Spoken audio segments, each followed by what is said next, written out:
રાજ્ય સરકારની વિધવા સહાય યોજના હેઠળ મહિલાઓને મળતા લાભમાંથી વંચિત મહિલાઓ હાલોલ મામલતદાર કચેરી બહાર લાઈનોમાં ઊભી રહેવા મજબૂર બની હતી। ઘરકામ છોડી દસ્તાવેજોની ઝંઝટ અને લાઈનોના ધક્કા વચ્ચે મહિલાઓએ યોગ્ય વ્યવસ્થા માટે માંગ ઉઠાવી હતી। હાલોલ મામલતદાર કચેરી બહાર મોટી સંખ્યામાં મહિલાઓ હાજર હતી, કારણ કે વિધવા સહાય યોજના અંતર્ગત અરજી કરવાની છેલ્લી તારીખ 31 જુલાઈ 2025 જાહેર કરવામાં આવી હતી। राज्य सरकार द्वारा चालती आ योजना में दर महीने ₹1250 आर्थिक सहाय आपवामां आवे छे, परंतु दस्तावेजोनी अपूर्तता अने माहितीना अभावे अनेक महिलाओं हजू सुधी आ लाभथी वंचित रही गई है। महिलाओनी वधती संख्याने ध्यानमां लईने मामलतदार कचेरी द्वारा वधारानो स्टाफ पण गोठववामां आव्यो हतो। कुल 8 टेबल पर अरजीओ स्वीकारवानी कामगीरी शरू करवामां आवी हती।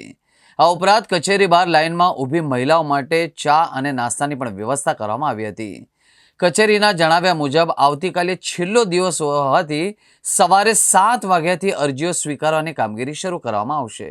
काले अमे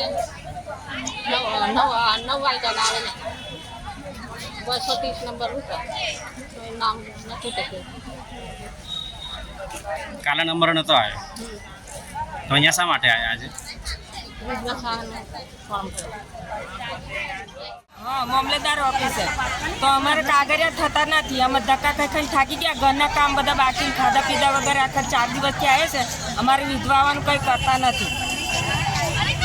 शू करवानुं अमारे कई हवे धक्का खाई अमे थाकी गया है। आटलू बधा पब्लिक में अमारे कागरिया नहीं पूछाता। तो कई थी आवशे? अमे हालोल में आए पावागढ़ रोड।